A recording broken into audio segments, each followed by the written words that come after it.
दरम्यान मराठवाडा आणि विदर्भात पुन्हा एकदा पावसाचा जोर वाढलाय। कुठे पूल पाण्याखाली गेले तर कुठे जनजीवन पुन्हा विस्कळीत झाले।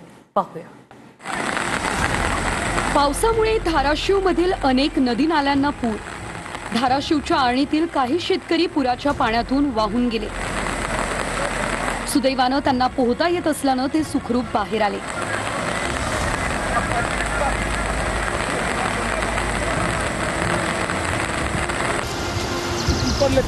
धाराशिवच्या भूमपरंडा वाशी भागात मध्यरात्रीपासून जोरदार पाऊस पडतोय। अनेक शेतकऱ्यांच्या शेतात पाणी साचले। भूम तालुक्यातील ज्योतिबाची वाडी या ठिकाणी अनेक शेतकऱ्यांच्या शेतांना तळ्याचं स्वरूप प्राप्त झाले। धाराशिवच्या भूम तालुक्यातील पाथरुड या परिसरात जोरदार पाऊस होतोय। ईट आणि पाथरुडला जोडणाऱ्या रस्त्यावरून मोठ्या प्रमाणात पाणी आलंय, त्यामुळे रस्ता वाहतुकीसाठी बंद झालाय। लातूरच्या निलंगा ते कासार शिर्शी या मार्गावरचा पूल पाण्याखाली गेलाय। तेरणा नदीच्या पुरामुळे निलंगा ते कासार शिर्शी हा मार्ग बंद झालाय आणि यामुळे अनेक गावांचा संपर्क तुटलाय। लातूरमधील अहमदपूर ते हगदळ या गावाजवळचा पूल पाण्याखाली गेलाय। मनाड नदीचं पाणी पुलावर आल्यानं वाहतूक बंद झाली आहे।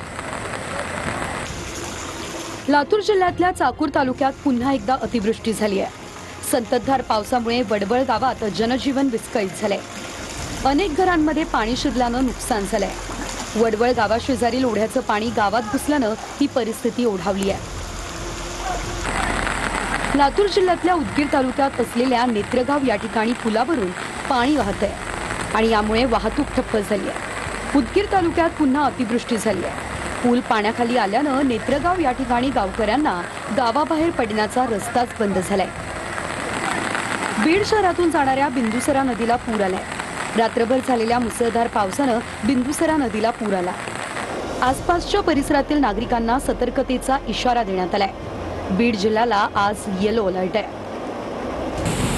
हिंगोली जिल्ह्यातल्या वसमत तालुक्यातील पांगरा शिंदे गावातील नागरिकांचा पुराच्या पाण्यातून धोकादायक प्रवास सुरू आहे। जिल्हा प्रशासनाकडून वारंवार सूचना देऊनही दोरीच्या सहाय्यानं पुराच्या पाण्यातून धोकादायक प्रवास सुरू असल्याचं पाहायला मिळतंय। हिंगोलीच्या वसमत तालुक्यातील किन्होळा या गावामध्ये आसना नदीचं पाणी शिरलंय। नवरात्र दुर्गा महोत्सवाच्या ठिकाणी देखील पाणी शिरल्याचं पाहायला मिळालंय।